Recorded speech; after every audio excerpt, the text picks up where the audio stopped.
Hi friends, welcome back to my channel. ಎಲ್ಲರೂ ಹೇಗಿದ್ದೀರಾ? ಇವತ್ತಿನ ವಿಡಿಯೋ ತುಂಬ ಇಂಟ್ರೆಸ್ಟಿಂಗ್ ಆಗಿರೋದ್ರಿಂದ ಎಲ್ಲಿ ಕೂಡ ಸ್ಕಿಪ್ ಮಾಡಬೇಡಿ. ನಿಮ್ಮ ಫ್ರೆಂಡ್ಸ್ ಆ್ಯಂಡ್ ಫ್ಯಾಮಿಲಿ ಜೊತೆ ಎಲ್ಲರಿಗೂ ಶೇರ್ ಮಾಡಿ. ಈ ವಿಡಿಯೋ ತುಂಬ ಇಂಟ್ರೆಸ್ಟಿಂಗ್ ಆಗಿರೋದ್ರಿಂದ ಎಲ್ಲಿ ಸ್ಕಿಪ್ ಮಾಡಬೇಡಿ. ಮತ್ತೆ ಹೇಳ್ತಿದ್ದೀನಿ, ಸ್ಕಿಪ್ ಮಾಡಿದರೆ ನಿಮ್ಗೆ ಏನು ಅರ್ಥ ಆಗೋದಿಲ್ಲ. ಮತ್ತು ನಿಮಗೆ ಚಾನಲ್ ಇಷ್ಟ ಆಗ್ತಾ ಇದೆ, ವಿಡಿಯೋ ಇಷ್ಟ ಆಗ್ತಾ ಇದೆ ಅನಿಸಿದ್ರೆ ದಯವಿಟ್ಟು ಒಂದು ಲೈಕ್ ಮಾಡಿ. ನಿಮ್ಮ ಒಂದು ಲೈಕ್ ನಮಗೆ ತುಂಬಾ ಸಪೋರ್ಟಿವ್ ಆಗಿರುತ್ತೆ. ನಮಗೆ ಈ ಥರ ಮೋಟಿವೇಶನ್ ವಿಡಿಯೋ ಮಾಡೋದಕ್ಕೆ ತುಂಬ ಅನುಕೂಲ ಆಗುತ್ತೆ. ವಿಡಿಯೋ ಸ್ಟಾರ್ಟ್ ಮಾಡೋಣಲ್ವಾ? Let's start today video.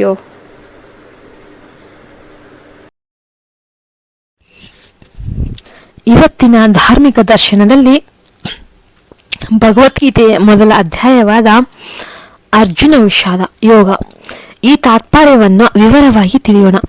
ಇದು ಒಂದು ಯೋಗವಾದರೂ ಕೂಡ ವಿಷಾದದಿಂದ ಆರಂಭವಾಗುತ್ತೆ. ಯಾಕೆಂದರೆ ಯುದ್ಧ ಭೂಮಿಯಲ್ಲಿ ಧರ್ಮ ಯುದ್ಧಕ್ಕೆ ಹೊರಟ ಅರ್ಜುನನ ಮನಸ್ಸಿನಲ್ಲಿ ಸಂಶಯ ಹುಟ್ಟುತ್ತೆ. ಈ ಅಧ್ಯಾಯದಲ್ಲಿ ಒಟ್ಟು 47 ಶ್ಲೋಕಗಳಿವೆ. ಮೊದಲನೆಯದಾಗಿ ಧೃತರಾಷ್ಟ್ರನು ಸಂಜಯನ್ಗೆ ಕೇಳ್ತಾನೆ, ಕೌರವರು ಮತ್ತು ಪಾಂಡವರು ಧರ್ಮಕ್ಷೇತ್ರವಾದ ಕುರುಕ್ಷೇತ್ರದಲ್ಲಿ ಏನ್ ಮಾಡ್ತಾ ಇದ್ದಾರೆ ಅಂತ. ಈ ಪ್ರಶ್ನೆಯ ಹಿಂದೆ ಒಂದು ಅರ್ಥ ಇದೆ.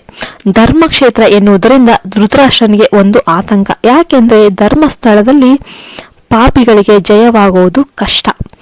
ಪಾಪದ ದಂಡನೆ ಅಲ್ಲಿಯೇ ಸಂಭವಿಸುತ್ತೆ. ಅದಕ್ಕೆ ಸಂಜಯನು ಉತ್ತರಿಸುತ್ತಾನೆ. ದುರ್ಯೋಧನನು ತನ್ನ ಗುರು ದ್ರೋಣಾಚಾರ್ಯರ ಬಳಿ ಹೋಗಿ ಪಾಂಡವರ ಸೇನೆಯ ಶಕ್ತಿಶಾಲಿತ್ವವನ್ನ ವಿವರಿಸ್ತಾನೆ. ಅಲ್ಲಿ ಧನಂಜಯನೊಡನೆ ಯುದ್ಧಕ್ಕೆ ಬರುವ ಯೋಧರ ಪಟ್ಟಿ ನೀಡ್ತಾರೆ. ಇದರಲ್ಲಿ ಭೀಮ, ಅರ್ಜುನ, ಸಾತ್ಯಕಿ, ದ್ರುಪದ, ದೃಷ್ಟಕೇತು, ಕಾಶಿರಾಜ, ಪುರುಜಿತ್, ಕುಂತಿಭೋಜ, ಶೈಬ್ಯ, ಯುಧಭೂಮ್ಯ, ಉತ್ತಮೌಜ, ಸೌಭದ್ರ ಮತ್ತು ದ್ರೌಪದಿಯರನ್ನ ಕೇಳ್ತಾರೆ. ಇವರು ಭೀಕರ ಯೋಧರು. ದುರ್ಯೋಧನ್ಗೆ ಭಯ ಆಗುತ್ತೆ. ಈ ಕಾರಣದಿಂದ ತನ್ನ ಸೇನೆಯವರನ್ನ ಎಚ್ಚರಿಸ್ತಾನೆ. ಇಲ್ಲಿಂದ ಶ್ರೀಕೃಷ್ಣ ಪ್ರವೇಶ ಮಾಡ್ತಾರೆ. ಅರ್ಜುನನು ಕೃಷ್ಣನಿಗೆ ರಥವನ್ನ ಯುದ್ಧ ಭೂಮಿಯ ಮಧ್ಯಕ್ಕೆ ತೆಗೆದುಕೊಂಡು ಹೋಗಿ ಅಂತ ಹೇಳ್ತಾನೆ.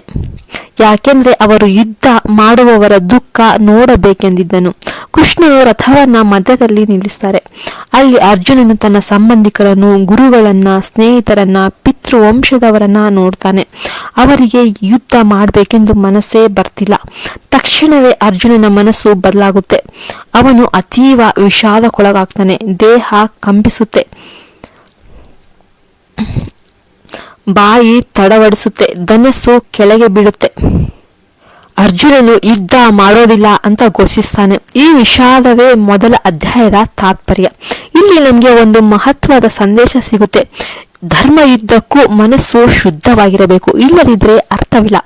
ಅರ್ಜುನನ ಈ ತಳಮಳ ಮನುಷ್ಯನ ಭಾವನೆಗಳ ಪ್ರತಿಬಿಂಬ. ನಾವು ಜೀವನದಲ್ಲಿ ಪ್ರತಿಯೊಂದು ನಿರ್ಧಾರ ಮಾಡುವಾಗ ಅರ್ಜುನನಂತೆಯೇ ಸಂಕೋಚಗೊಳಗಾಗ್ತವೆ, ಬೆದರುತ್ತೇವೆ. ಆದರೆ ಇಂತಹ ಸಮಯದಲ್ಲಿ ಯಾರು ಧರ್ಮದ ಮಾರ್ಗ ತೋರ್ತಾರೋ ಅವರೇ ಗುರು. ಕೃಷ್ಣನು ಇಲ್ಲಿ ಯೋಗ ಗುರು. ಅರ್ಜುನನು ಪ್ರತಿನಿಧಿಸ್ತಾ ಇದ್ದಾನೆ. ಪ್ರತಿಯೊಬ್ಬ ಮನುಷ್ಯನ ಮನಸ್ಸನ್ನ ಪ್ರತಿನಿಧಿಸುವ ಒಂದು ಶ್ರೀಕೃಷ್ಣ. ಇಡೀ ಗೀತೆಯ ಆರಂಭವೇ ಮನಸ್ಸಿನ ಅನಿಶ್ಚಿತೆಯಿಂದ ಪ್ರಾರಂಭವಾಗೋದು. ಆದರೆ ಇದು ಅಷ್ಟಕ್ಕೂ ಕೊನೆ ಅಲ್ಲ. ಈ ಅಧ್ಯಾಯದಲ್ಲಿ ಯುದ್ಧದ ಪೂರ್ವಭಾವಿ ಸ್ಥಿತಿಗೆ ಕಣ್ಣೊಡನೆ ಕಾಣುವಂತೆ ಬಣ್ಣಿಸಲಾಗಿದೆ. ಈ ಅಧ್ಯಾಯದ ಪಾಠ, ಯುದ್ಧ ಕೇವಲ ಶರಗಳನ್ನ ಬೀಸೋದು ಅಲ್ಲ, ಆತ್ಮ ಯುದ್ಧವೇ ಮುಖ್ಯ. ಜೀವನದಲ್ಲಿ ಇಂತಹ ಯುದ್ಧಕ್ಕೆ ನಾವು ಪ್ರತಿದಿನ ಸಜ್ಜಾಗಬೇಕು. ಇತರರ ವಿರೋಧಿಗಳಾಗಿ ಬದಲಾಗಿ ನಮ್ಮ ಒಳಗಿನ ಅಸಮಾಧಾನ, ದುರ್ಬಲಗಳ ಒಂದು ವಿರುದ್ಧ ನಾವು ಹೋರಾಡಬೇಕು. ಅರ್ಜುನನಂತೆ ನಾವು ಎಲ್ಲರನ್ನ ನೋಡುವಾಗ ಮನಸ್ಸು ನೊಡಗಬಹುದು, ಆದರೆ ಧರ್ಮದ ಹಾದಿಯಲ್ಲಿ ನೀತಿಯ ನಿರ್ಧಾರ ತೆಗೆದುಕೊಳ್ಬೇಕು. ಈ ಅಧ್ಯಾಯದ ಪ್ರಮುಖ ಸಂದೇಶಗಳು ಏನು ಅಂತಂದ್ರೆ, ಮೊದಲನೆಯದಾಗಿ ಯುದ್ಧ ಎಂಬುದು ಬಾಹ್ಯ ಒಂದು ಯುದ್ಧವಲ್ಲ, ಆಂತರಿಕ ಯುದ್ಧ, ಮನಸ್ಸಿನ ಯುದ್ಧ.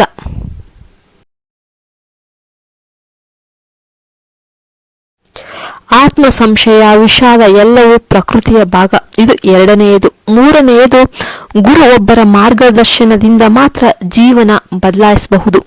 ಇನ್ನು ನಾಲ್ಕನೆಯದು, ಮನಸ್ಸು ಅಶುದ್ಧವಾಗಿದ್ರೆ ಯಾವ ಧರ್ಮ ಕಾರ್ಯವೂ ಫಲ ನೀಡೋದಿಲ್ಲ.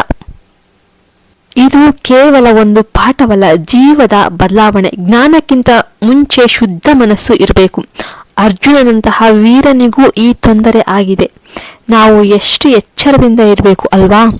ಧರ್ಮಕ್ಷೇತ್ರ ಎಂಬುದು ನಮಗೆ ನೆನಪಿಸೋದು ಏನೆಂದರೆ, ಜೀವನವೆಂಬ ರಣರಂಗದಲ್ಲಿ ಧರ್ಮದೊಂದಿಗೆ ಮುಂದೆ ಸಾಗಿದಾಗಲೇ ವಿಜಯ ಸಿಗುತ್ತೆ. ಈ ಅಧ್ಯಾಯದ ಮುಕ್ತಾಯದಲ್ಲಿ ಅರ್ಜುನನು ತನ್ನ ಗಾಂಡೀವವನ್ನ ಕೆಳಗಿಳಿಸ್ತಾನೆ ಮತ್ತು ಯುದ್ಧ ಮಾಡೋದಿಲ್ಲ ಅಂತ ಘೋಷಣೆ ಮಾಡ್ತಾನೆ. ಆದರೆ ಈ ಅರ್ಜುನನ ಅನಿಶ್ಚಿತತೆಯೇ ಗೀತೆಗೆ ಒಂದು ಉದ್ಭವಕ್ಕೆ ಕಾರಣ ಆಗುತ್ತೆ. ಈಗ ಕೃಷ್ಣನು ಮಾತನಾಡುವುದಕ್ಕೆ ಸಜ್ಜಾಗ್ತಾರೆ.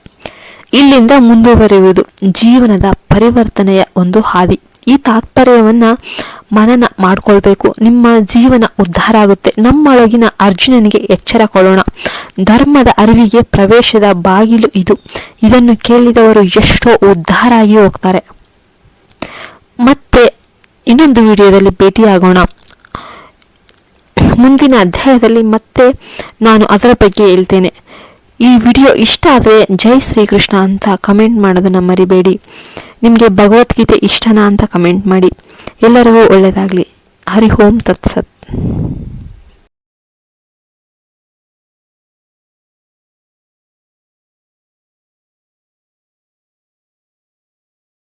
ಶ್ರೀ ಕಾಳಿಕಾ ದುರ್ಗಾ ಜ್ಯೋತಿಷ್ಯ ಪೀಠಂ, ಪ್ರಧಾನ ತಾಂತ್ರಿಕ್ ಮಂಜುನಾಥ್ ಭಟ್. ನಿಮ್ಮ ಸಮಸ್ಯೆಗಳಾದ ಪ್ರೀತಿ ಪ್ರೇಮ ವಿಚಾರ, ಇಷ್ಟಪಟ್ಟವರು ನಿಮ್ಮಂತಾಗಲು, ಸ್ತ್ರೀ ಪುರುಷ ವಶೀಕರಣ, ಪುರುಷ ವಶೀಕರಣ, ಮಾಟ ಮಂತ್ರ, ವಾಮಾಚಾರ, ಗಂಡ ಹೆಂಡತಿ ಕಿರಿಕಿರಿ, ಗಂಡನ ಪರಸ್ತ್ರೀ ಸಹವಾಸ ಬಿಡಿಸಲು, ಮದುವೆಯಲ್ಲಿ ತೊಂದರೆ, ಸಂತಾನದಲ್ಲಿ ತೊಂದರೆ, ಅತ್ತೆ ಸೊಸೆ ಜಗಳ, ಅಣ್ಣ ತಮ್ಮಂದಿರ ಕಲಹ, ಡೈವೋರ್ಸ್ ಪ್ರಾಬ್ಲಮ್, ಕೋರ್ಟು ಕಚೇರಿ ವಿಚಾರ, ಇನ್ನು ನಿಮ್ಮ ಯಾವುದೇ ಸಮಸ್ಯೆಗಳಿದ್ದರೂ ಚಿಂತಿಸಬೇಡಿ. ಕೇರಳ, ಕೊಳ್ಳೇಗಾಲ ಹಾಗೂ ಕೋಲ್ಕತ್ತಾ ಕಾಳಿಯ ವಿಶಿಷ್ಟ ಪೂಜಾ ಶಕ್ತಿಗಳ ಮೂಲಕ 100ರಷ್ಟು ಪರಿಹಾರ ಮತ್ತು ಉತ್ತಮ ಮಾರ್ಗದರ್ಶನ ನೀಡುತ್ತಾರೆ. ಹಿಂದೆ ಕರೆ ಮಾಡಿ 9591362444 9591362444